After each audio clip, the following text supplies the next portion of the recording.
Hi, a very good morning. I am Lakshminarayana Gutta, PGT in Zoology at APMS and Junior College Karavanja and also working as NEET Super 60 Zoology faculty at Tuppalvalsa, Srikakulam. Today we are going to discuss the peripheral neural system part 2. Under this we are going to discuss the spinal nerves. In our previous segment we have completed the cranial nerves. Today we are going to discuss the spinal nerves. As you know, the neural system, it consists of central neural system and the peripheral neural system. The central neural system, it consists of brain and the spinal cord, whereas the peripheral neural system, it consists of the nerves arising from the brain, that is the cranial nerves, and the nerves arising from the spinal cord are called as spinal nerves. We have completed these cranial nerves in our earlier segment. Today we are going to discuss these spinal nerves. The spinal nerves are the nerves arising from the spinal cord. These nerves, they emerge from the spinal cord and they are 31 pairs in number.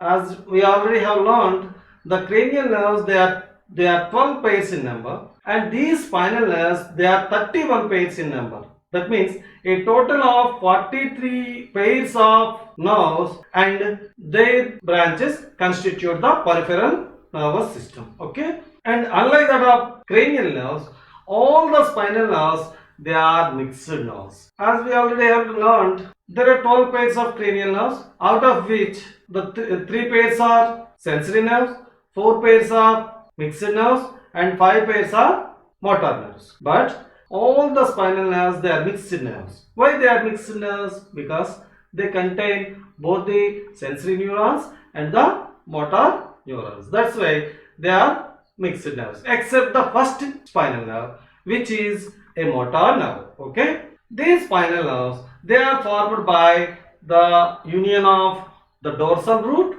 and the ventral root. What is dorsal root? In our previous segment, we have studied the structure of a spinal cord. There we have studied this dorsal root and ventral root.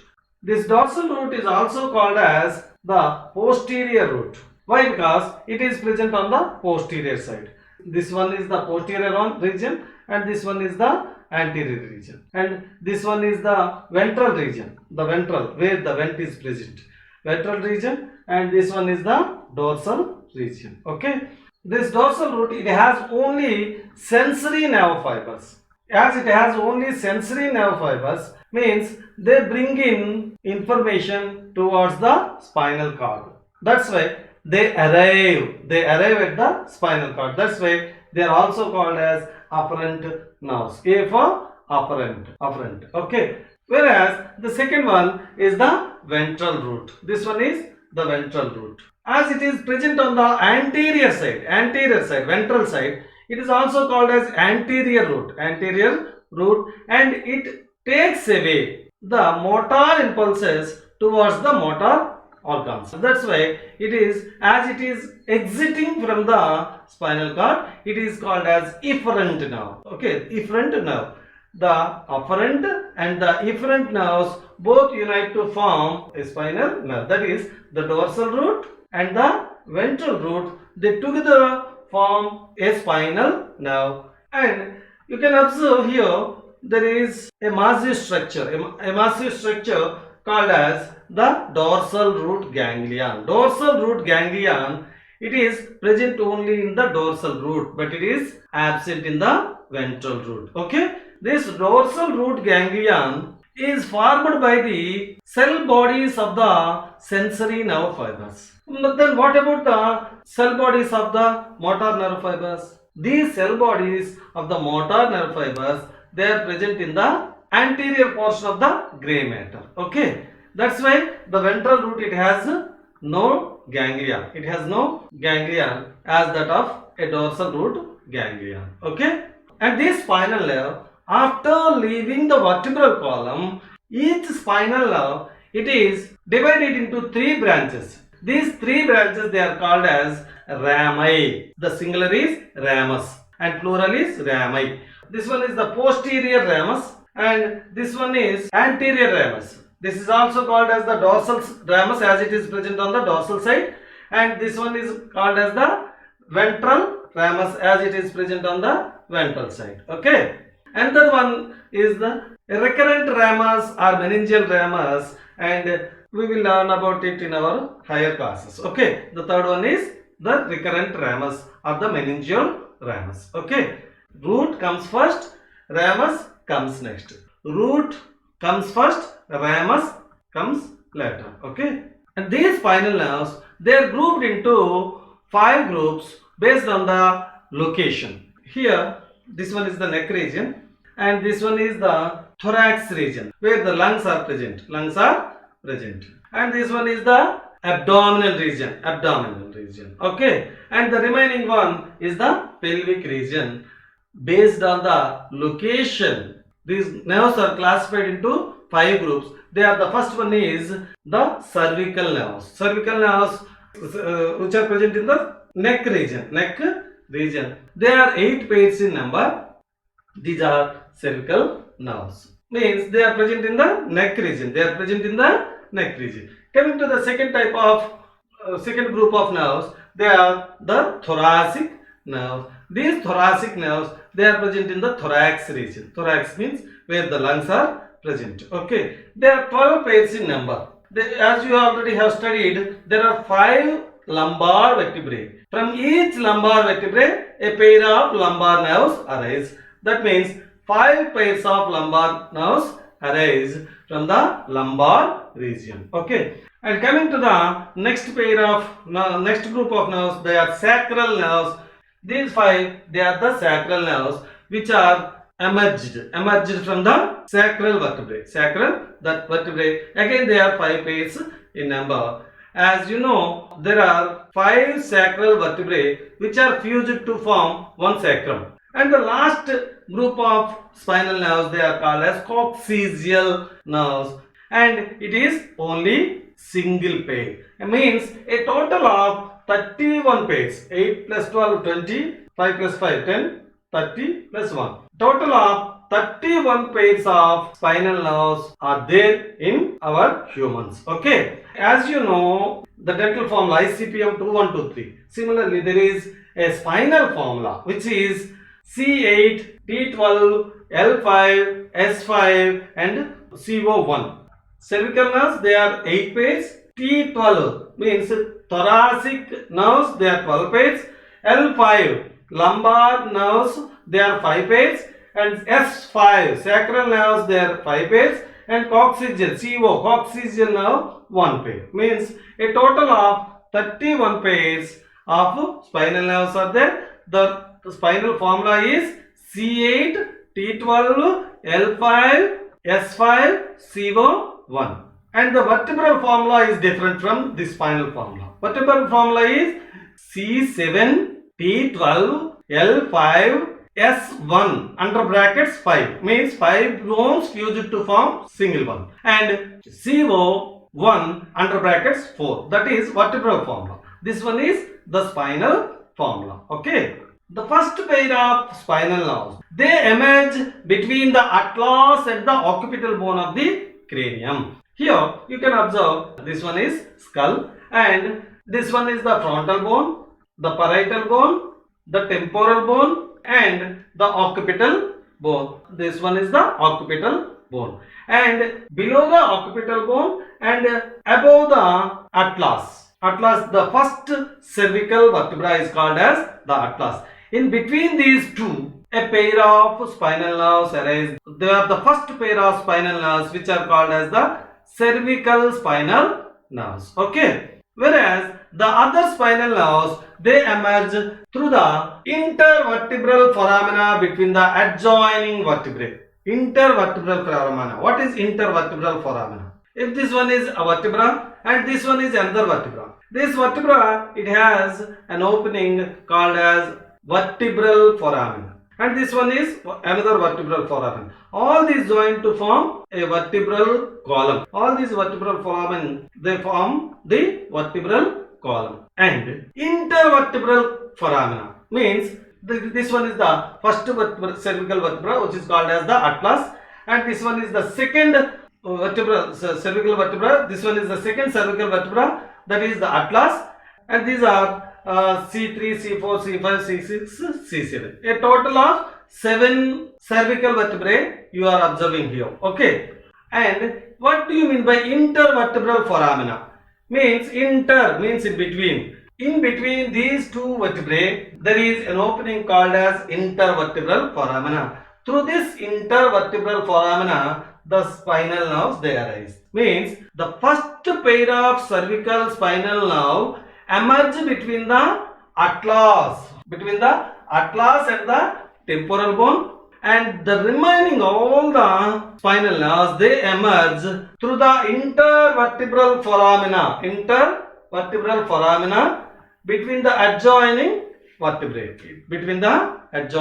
vertebrae. Okay, let us now discuss in detail. Here you can observe this one is the spinal cord, and this spinal cord, it is the ventral side, and this one is the dorsal side. This one is the occipital bone, and below this occipital bone the first cervical vertebra is atlas, and in between these two the first pair of cranial nerves arise. Here you can clearly observe this one is dorsal root, and this one is the ventral root. Dorsal and ventral roots they form a spinal nerve. Similarly, on the other side is also the dorsal root and the ventral root, they join to form a spinal nerve. After emerging from the vertebral column, these spinal nerves they branched into a dorsal ramus and ventral ramus, and there is another third ramus. Let us leave it. The dorsal ramus, it supplies the nerve to dorsal side, whereas the ventral ramus,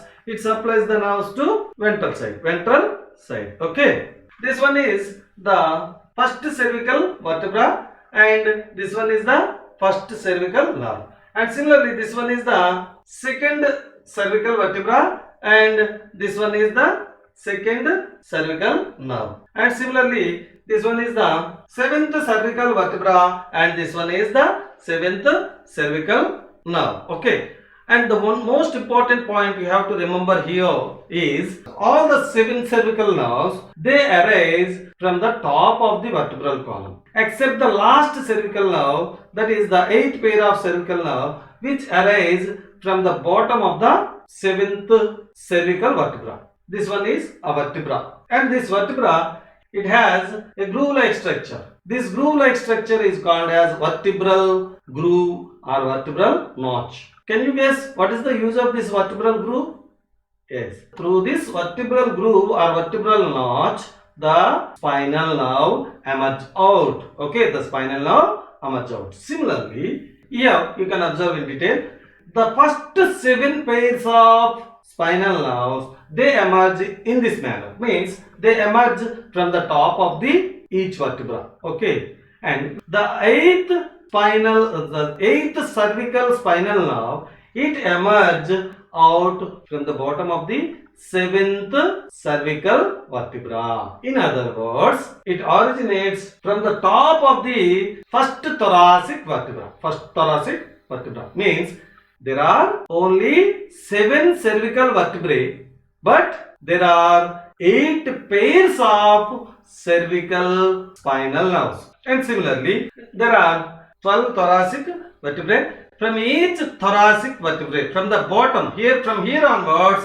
these spinal nerves they arise from the bottom of the vertebra, and from these 12 thoracic vertebrae, 12 pairs of thoracic nerves arise. And similarly there are 5 lumbar vertebrae, and from these 5 lumbar vertebrae 5 pairs of lumbar spinal nerves arise. They also arise in the same manner. Means from the bottom of the, here you can observe, from the bottom of the vertebra. Means 5 pairs of lumbar spinal nerves, and from the pelvis region there are sacral and coccygeal vertebrae. From the sacrum 5 pairs of sacral nerves, and from the coccyx 1 pair of coccygeal nerve arise. Means 8 pairs of cervical nerves from 7 cervical vertebrae, 12 pairs of thoracic nerves from thoracic vertebrae, and 5 pairs of lumbar nerves from lumbar vertebrae, and 5 pairs of sacral nerves from sacral vertebrae, and a single pair of coccygeal nerves from coccyx. Okay. Next, let us move to plexus. What do you mean by plexus?